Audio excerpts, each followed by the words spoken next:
1606 চনত যেতিয়া তেখেতে নাহৰতি সত্ৰলৈ গৈছে, নাহৰতি সত্ৰত প্ৰৱেশ কৰোঁতে কিখিনি তেখেত কেনেধৰণে গৈছিলে, তাত পুৰুষ মহিলা ভকত হৰিজী সকলোৱে গৈছিলে। আৰু তাত কি কৰিছিলে, তেখেতে হৰিনাম দবা কাংস শংখ তাল মৃদংগ বজায়, হৰিনাম সংকীৰ্তন কৰিতব্য যায়, খোলে তালে নাগৰাই নতুৱা নাচয়, এহিমতে গোৱা সত্ৰে প্ৰৱেশ কৰে। এতিয়া আমাৰ সমাজত এই খোল তালৰ এতিয়া হয়তো ক'ৰবাত হেৰি কৰিবলৈ লৈছে। ভাওনাৰ বাদে আমাৰতো খোল তাল অন্য নামঘৰত খোল বজাব নাপায় বুলি কয়, নাগৰা বজাব নাপায় বুলি কয়।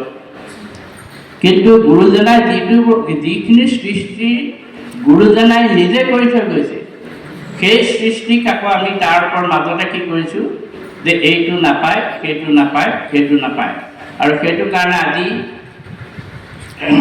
আমি এই যোৰহাটত মায়ামাৰ সাংস্কৃতিক বিকাশ কেন্দ্ৰত মই প্ৰায় গৈ থাকোঁ তালৈ, কাৰণ মোৰ সত্ৰৰ ওচৰতে কাষতে কাৰণে, একেবাৰে কাষতে ঘৰৰ পৰা 1 কিলোমিটাৰ 1.5 কিলোমিটাৰ কাৰণে তাত মানে মই সপ্তাহটো 2-3 দিন তালৈ যাওঁৱে।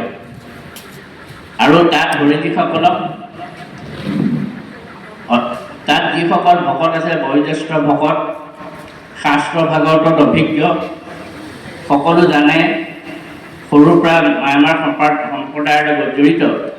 কিন্তু সেই ভকতসকলৰ মাজত এই হৰিজীসকলক নাগৰাত নাম গোৱা, খোল তালৰ লগত নাম গোৱা, গুৰুজনাৰ গীত মাত গোৱাত এই ক্ষেত্ৰত কিন্তু বাধা আৰোপ কৰা নহয়। কাৰণ প্ৰথমতে যেতিয়া মই তাত গৈছিলোঁ, যাওঁতে এই ভকতসকলে কৈছিলে যে আমি অলপ ইয়াতে গীত মাতৰ, আপুনিও অকণমান চৰ্চা কৰি থাকে মাজে মাজে, এই গীত মাত আমিও ভকতসকলেও ইয়াতে চৰ্চা কৰোঁ, হ'ব বুলি ক'লোঁ। ঠিক আছে, চৰ্চা কৰিব লাগিব।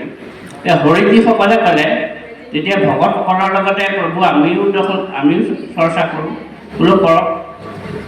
আৰু সেইটো কথা লৈ ভকতসকলে মৃদংগৰ গায়ন নাম চৰ্চা কৰে, হৰিজীসকলে নাগৰা বা খোলত তেওঁলোকে সেই ভকতসকলৰ সমানে চৰ্চা কৰে। আৰু আপোনালোকে যিসকলে ভিডিঅ'বিলাক চাইছে, কেতিয়াবা মই গ্ৰুপত দিওঁ, তাত এই হৰিজীসকলে নাম প্ৰসংগ কৰোঁতে এই ভকতসকলেও নাগৰা বজাই, তাল বজাই সহযোগ কৰি দিয়ে।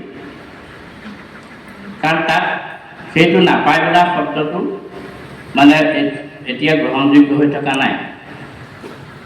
কিন্তু এতিয়াও অন্যান্য ঠাইত যিসকলে আমাৰ মহিলাসকলে বিভিন্ন ঠাইত আপত্তি কৰে, ভকতসকলে আমাক ডমিনেট কৰি ৰাখিছে, আমাক আগবাঢ়ি যাবলৈ নিদিয়ে। গতিকে নামঘৰত তেনেকৈ ধৰণে ভকতসকলৰ দৰে আমাক নাম প্ৰসংগ কৰিবলৈ নিদিয়ে। সেইটো ক্ষেত্ৰত মহিলাসকলো নিজে অলপ দৃঢ় হ'ব লাগিব যে কিয় নাপায়, সেই প্ৰশ্ন তুলিব পাৰিব লাগিব। আৰু মই লগতে এইটো অনুৰোধ জনাওঁ যে সমাজৰ যিসকলে নেতৃত্ব গ্ৰহণ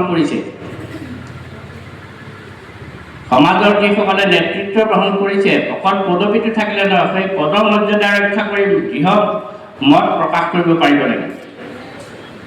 যদি তাকে নকৰে, কেৱল মই আমুক বুলি চিনাকি দিলে নহয়। মহিলাসকলৰ ক্ষেত্ৰত মাত দিবলৈ হ'লে পুৰুষেও দিব লাগিব, কাৰণ পুৰুষজনে সহযোগিতা কৰিলেহে মহিলাগৰাকীয়ে সাহস পাব। নহ'লে যদি পুৰুষজনে নোৱাৰা বুলি কয়, মহিলাগৰাকীয়ে যদি পাৰিব বুলি কয়, তেতিয়াহ'লে পুৰুষ আৰু মহিলা দুয়োজনৰ মাজত এই মানে ঘৰৰ ভিতৰতে কাজিয়া পেচাল নহ'ব। গতিকে সেই পুৰুষসকলেও সহযোগিতা কৰিব লাগিব। আৰু পুৰুষসকলেও এই আমাৰ শাস্ত্ৰ ভাগৱতত কি আছে, কি কৈছে, সেইবিলাক কেৱল মুখস্থ গালেই নহয়, সেইবিলাকৰ আচল তত্ত্ব উপলব্ধি কৰিব লাগিব। আমাৰ মাজত এটা বিশ্বাস আছে যে এইজনে খুব সুন্দৰকৈ মানে কণ্ঠটো খুব ভাল, ভাগৱত খুব সুন্দৰকৈ গায়।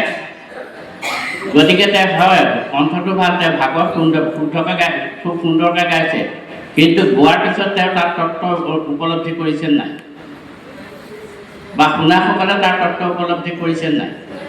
আমি নিজ শাস্ত্ৰ পঢ়িলে খুব সোনকালে যিজনে পঢ়ে সেইজনে বৰ মানে হেৰি চোকা ধৰ্ম পাতিকি বুলি কওঁ যে খুব যিমান পাৰে সিমান সোনকালে নিজ শাস্ত্ৰ কৰি সমাধা কৰিলে 40 মিনিট বা 1 ঘণ্টাৰ ভিতৰত সেইজনেই চোকা তেওঁৱে মানে চোকা মানে ধৰ্ম পাতিকি কিন্তু তেওঁ তাত তত্ত্ব অনুভৱ কৰিছে নাই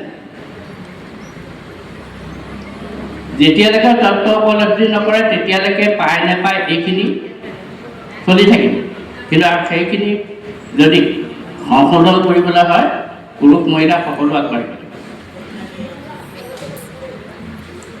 আৰু সেইখিনি নকৰা সেইখিনি আমি বহুতে উপলব্ধি কৰিছে কিন্তু সৰহসংখ্যকে উপলব্ধি নাই কৰা যিটো কাৰণত এতিয়া কিছুমান কথা মোক আজি ঘৰত ক'বলৈ মানা কৰি পঠিয়াইছে যে হেৰি আপুনি য'তে ত'তে গৈ গৃহপাতি এখন মন্তব্য কৰি দিয়ে বহুতে আপোনাক মানে আপোনাৰ প্ৰতি অলপ হেৰি ভাৱ ৰাখে গতিকে আপুনি গৃহপাতি এখন মন্তব্য নকৰিবগৈ কাৰণ মই এটা কথা যে ধৰ্মৰ আসনত বহিলোঁ আৰু সত্ৰাধিকাৰ হ'লোঁ গৈ মোৰ উদ্দেশ্যটো কেৱল এই শৰণ ভজন দিয়াৰ নামত কেৱল মানে লিষ্টখন বনোৱাৰ উদ্দেশ্য নহয় এইটো মোৰ মুকলি কথা ঘৰত নক'বলৈ কৈছিলোঁ যদিও কৈছোঁ বাৰু